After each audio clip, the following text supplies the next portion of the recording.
BS-Free Witchcraft is a production of the Nerd Podcast Network.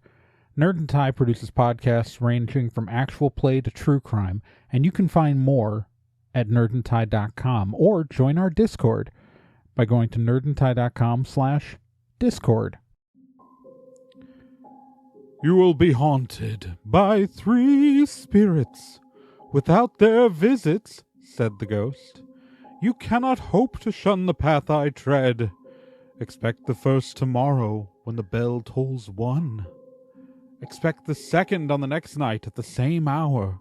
The third upon the next night when the last stroke of 12 has ceased to vibrate.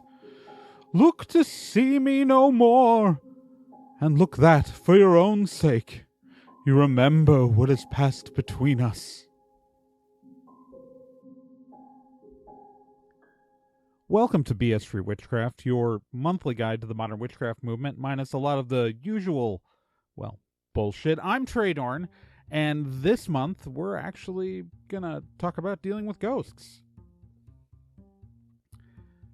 The episode, of course, started with a quote from Charles Dickens' A Christmas Carol, but you know what? If Scrooge had some decent wards on his place, maybe he could have actually gotten a good night's sleep the week before Christmas. I mean, sure, he probably wouldn't have ended up becoming a better person, but at least he wouldn't have been harassed by a bunch of spectral jackasses for hours. Heck, for all we know, the only reason he was such a jerk is because a lot of Victorian spirits kept him up all hours of the night on a regular basis. I can tell you that would probably make me a jerk. And I know we talk about ghosts every year in October, but those always end up being fun anecdotal stories, and while I really enjoy doing those for the spooky ambiance, I also understand that they're not always helpful from a practical perspective. So, in the darkest time of the year, that's what we're going to talk about. Now, I want to start listing disclaimers before we move forward. I believe in ghosts. I believe in ghosts hard. Do I have hard physical evidence for this? No. I do have a bunch of experiences I can't explain away, and trust me, I have tried to explain them away. So while I'm going to talk about some experiences in this episode, it's only going to be in the abstract. If you want specifics of, details, you can actually go back to the 3 different October episodes we've done, and I've covered 75% of my ghost stories there. So, yeah, I don't know why I felt the need to say this, because this is a witchcraft podcast, and the odds are you probably believe in ghosts too if you're listening to this, but whatever. Stuff. This episode is really in 2 parts. First, we're going to cover encountering ghosts in the wild. And then we're going to talk about encountering ghosts in your home, because these are really 2 very different situations. So let's get started. Encountering ghosts in the wild is something that will just sort of happen occasionally. Maybe not to everyone or even most people, but odds are you don't actually know where every haunted spot around you is, so there's always a chance you've walked into one, even on accident. So yeah, you're out in the world, maybe something spooky happens. What do you do? Well, first off, what are you going out with no protection on? Okay, so maybe it's just my paranoid nature, but I don't feel comfortable without any sort of shielding or magical protection on me. But a side effect of that is that it can help keep you safe from things that might try to hurt you. Back in my Dabblers Week episode, I talked about making a protective talisman if you need an example. And I'll link back to both the episode and the text version of my Dabblers Week for that, which has that spell in it, in the show notes. But there are a ton of other ways to do it. Most personal shield spells are pretty handy here, and that might be a good topic for its own episode. But the basic one I gave you back in the Dabblers Week episode is a good start. And again, I'll link all that stuff, including the text version, so you don't have to sift through a whole podcast episode to find it in the show notes. But frankly, I don't think you should only be shielded in one way. And so even if it's just multiple talismans on you, that's good. I recommend researching other types of protective magic to, like, have more than one thing on you. But that's a start. So that takes care of you. What about them?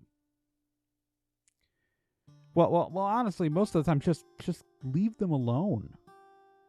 If you run into a ghost in the wild, and they are not doing anything to you, just hear me out. Consider ignoring them. Yeah. Just ignore them.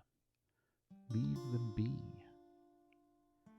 Or counterpoint, take a lot of photos. Just whip out the phone, get every shot you can. You do you. Because, like, yeah, cool. You saw a thing. You got a neat story. No one got hurt. Right? I mean, that's not every experience, though. Oftentimes you're dealing with something that just wants attention. And this can range from minor inconvenience to, well, paralyzingly scary. There's a part of a park near where I live where there's a path that goes through an open field.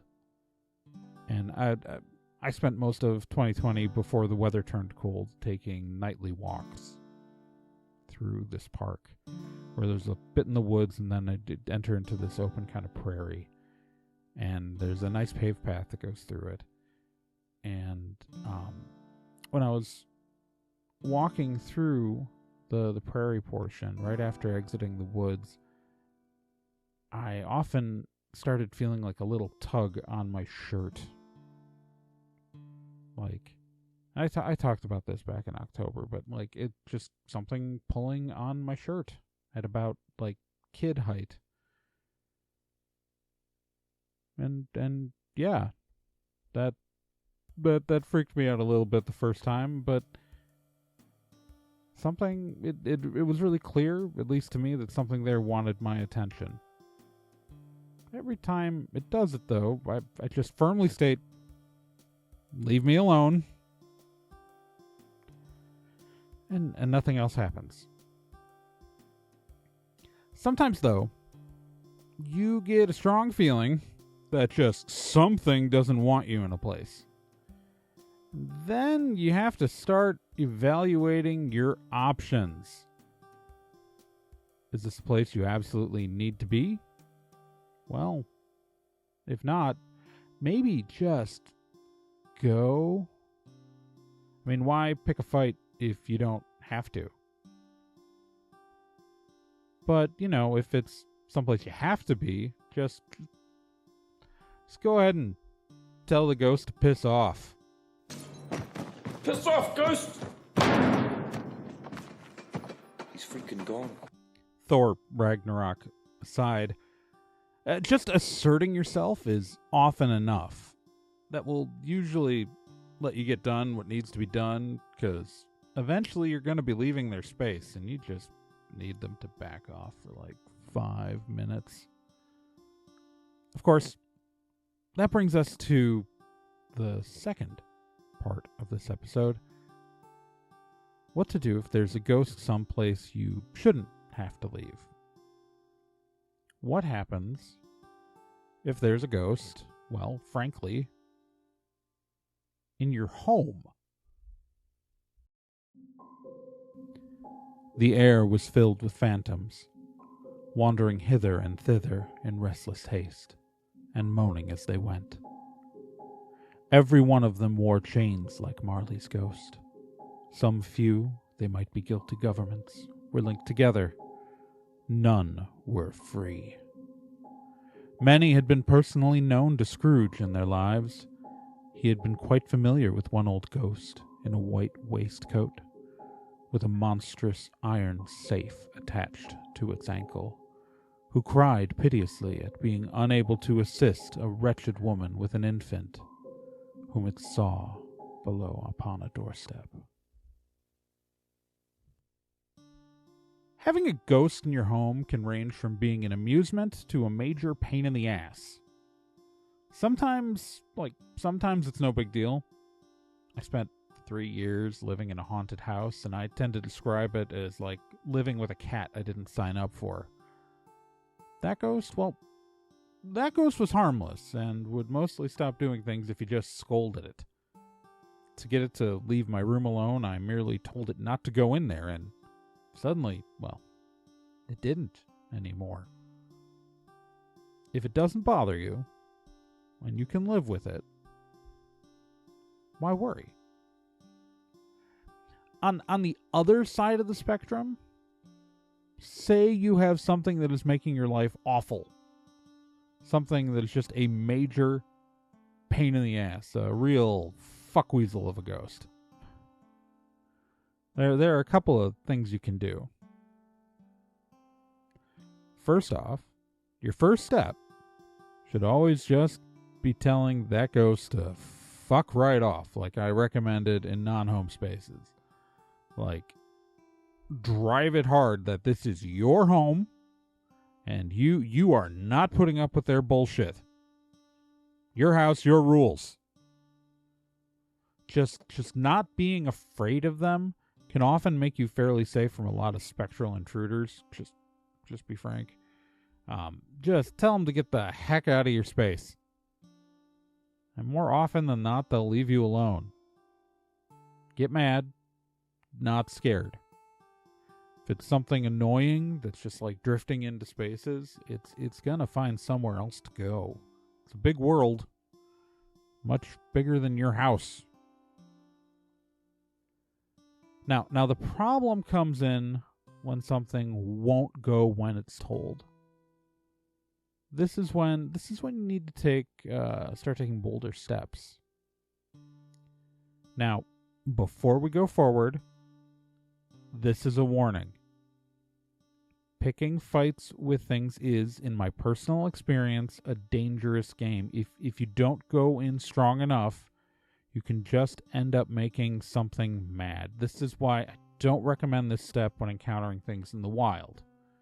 Because those are situations where you can leave. But this is your home, and it's different. You can't, and you shouldn't have to. So this, my friends, is where we try to evict a ghost.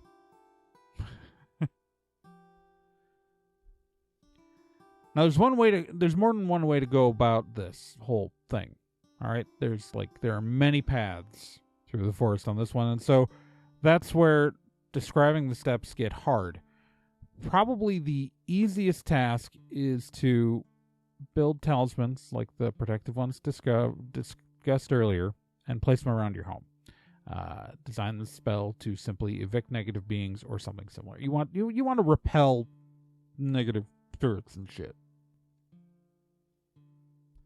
Don't try to destroy it. Just do not do that.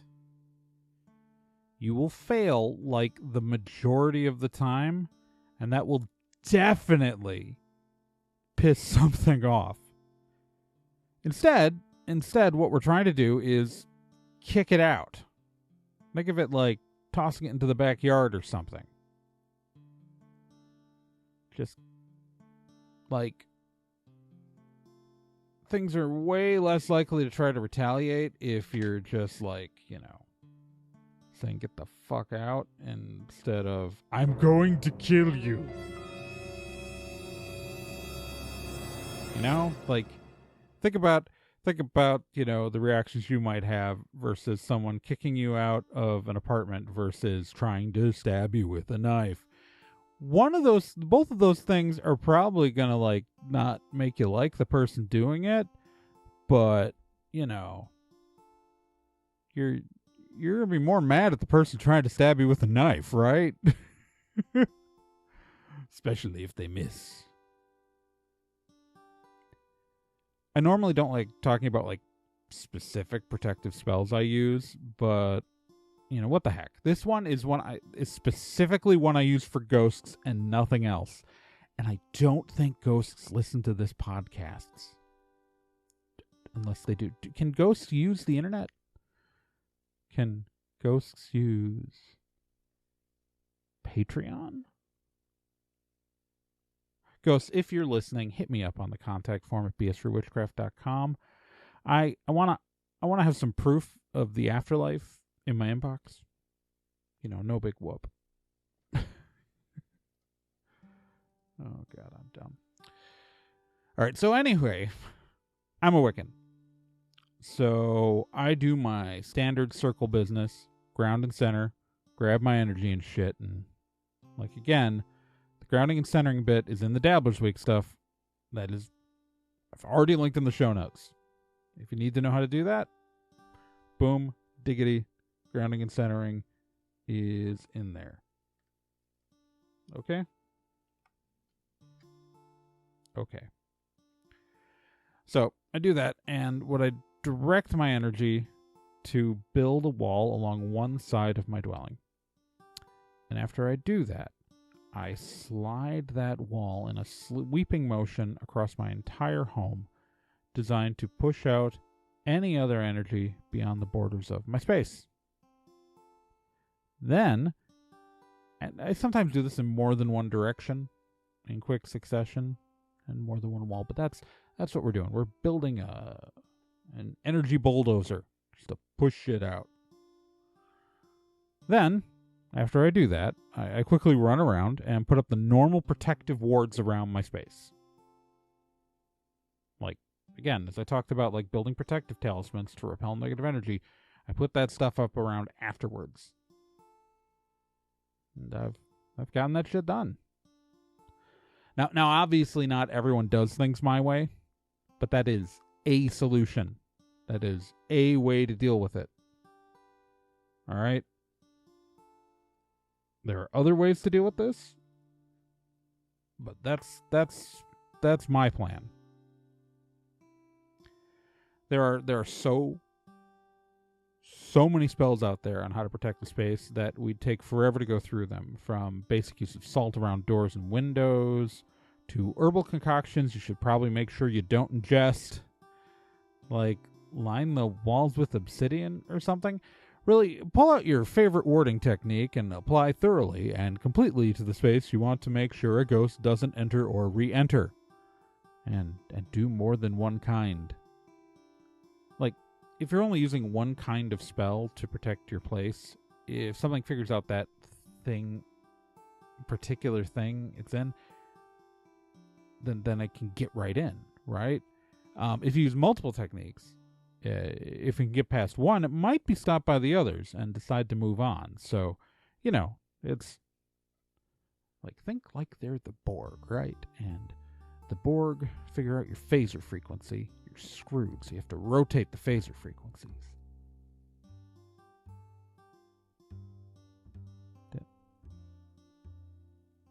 Yeah. So, yeah, just do more than one thing, because like if it's confounded, it might go away. Do I have a history of pushing any ghosts where I'm staying into a neighboring place, like with this technique of like I'm shoving all the energy out and I'm in an apartment building and I'm shoving it into the neighboring apartment? Yes I do. Yes I do. Let it be the neighbor's problem, right? So, to be honest with you, this has gotten me in trouble before. Not with ghosts, but with actual people. Yeah. So, story time. A few years ago, my cousin got married out on the East Coast, and all of us who were traveling for the wedding in the family, at least on my cousin's side of the family, so my side of the family, for the wedding, we got put up in a bed and breakfast. Like, we just ended up filling the whole place. Anywho, I got a vibe in the room we were staying in, like you do in any Victorian era house or earlier, So I did my little room cleansing, pushing whatever might be there into the neighboring room. A neighboring room occupied by my brother. Now my brother is a great guy, but to be clear, he 100% does not believe in any of this stuff. He doesn't believe in magic. He doesn't believe in ghosts. Nada. So the morning after our first night there, I jokingly mentioned to him that I did it. He was mad as hell. He was all, "How could you do that?" And I just looked at him confused and said, Why are you so mad? You don't believe in any of this stuff. And he replied, "But you do." I should have seen that coming. My brother is also the same person who got mad at me for casting a spell on dice I was about to roll in a board game, because while he didn't think it would work, he thought it was still me trying to cheat at the game. These are stories about my brother being mad at me, but to me, these are all reasons why I think that my brother's awesome. I love my brother. He's a good dude.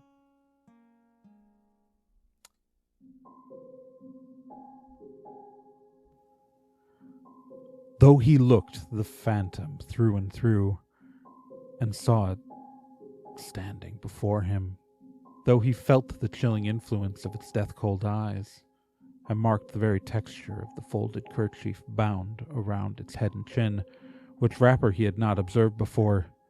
He was still incredulous, and fought against his senses. "How now?" said Scrooge, caustic and cold as ever. "What do you want with me?" "Much," Marley's voice. No doubt about it. "Well, fuck off and leave," Scrooge replied coldly. "I'm trying to sleep." I don't understand. Marley began to stammer. "Look, jackass, I'm done with you. I want sleep. You need to get out," Scrooge said, slapping a talisman above his headboard. Marley gasped as he found himself evicted out the front door. Scrooge went back to sleep and was never bothered again. That probably lacks the oomph or moral of the original story. But hey, sleep, man. Sleep is good. That's probably where I'm gonna wind down this month's episode. I know it's a normal length one. Y'all got spoiled with the two super long ones in a row, but we had to get back to like the normal format of the show at some point. I got stuff to do, man. Anyways, thanks for tuning in yet again, Magicians. And remember that this show is brought to you by Patreon patrons like Celeste Wolf, Stephanie Graves, Mary Stowell, Lindsay Dosey, Bruce Norville, and Meg Ten Halsen. By becoming a Patreon patron at any level, you get access to these episodes like a week early, along with like my eternal gratitude. If you want to support this show, just head on over to patreon.com/TRAEGORN and become a member. And, might say something special about you here. Of course, I know times are tough and money is tight. So if you can't afford to give money to the show, you can still support it by considering sharing this with a friend. Force them to listen to me being a weirdo every month. Or just, share the episodes on your social media and stuff and point your friends and say, this stuff is awesome. And remember, you can always follow the show on social media. On Twitter, you can find me at Tragorn, TRAEGORN. On Tumblr, I'm TRAEGORN.tumblr.com. And you can always like and follow this show on Facebook at facebook.com/BS-Free Witchcraft. You can subscribe to the show on iTunes, Spotify, Google Play, Stitcher, or anywhere else the podcast can be found. If you are on, listening through something like iTunes or, something that has ratings and reviews, please consider rating and reviewing the podcast. That improves our discoverability on those platforms. It can really help get the show out to more people. And it'd just be awesome if you could do that. I would just think you're cool. For links on how to subscribe to all this stuff, you can head on over to BS-FreeWitchcraft.com or to our Nerd and Tie page at nerdandtie.com/BS-FreeWitchcraft. Because, as you know, BS-Free Witchcraft is a part of the Nerd and Tie podcast network. And you could chat with listeners to this show on the Nerd and Tie Discord. And you can find an invite to that at nerdandtie.com/Discord. You should also consider checking out other shows on the network, which can be found at nerdandtie.com. Like, obviously, Hex Positive goes without saying. If you're listening to the show, you should also listen to Hex Positive at nerdandtie.com/Hex. But there are also shows on other topics like Famicom Dojo. Famicom Dojo is a retro gaming podcast hosted by Sean and Vink, where they talk about, video games. But it's really fun, and if you need incentive, Vink used to have a college class, and he was in the same class where one of the other students was Justin Vernon. And Justin Vernon just worked on Taylor Swift's last couple of albums, did a couple of songs on there. I don't know. It's a fun show. You can find it at nerdandtie.com/Famicom Dojo. There's no Taylor Swift stuff there, but that's just a weird coincidence about life that's true. Because Wisconsin's not a big place. Anyways, with that, I'm gonna sign off, and I will talk to you magicians next month. I should probably, I should go. I'm going to go now. But thank you guys so much for tuning in. And I love you. Happy holidays. Yay.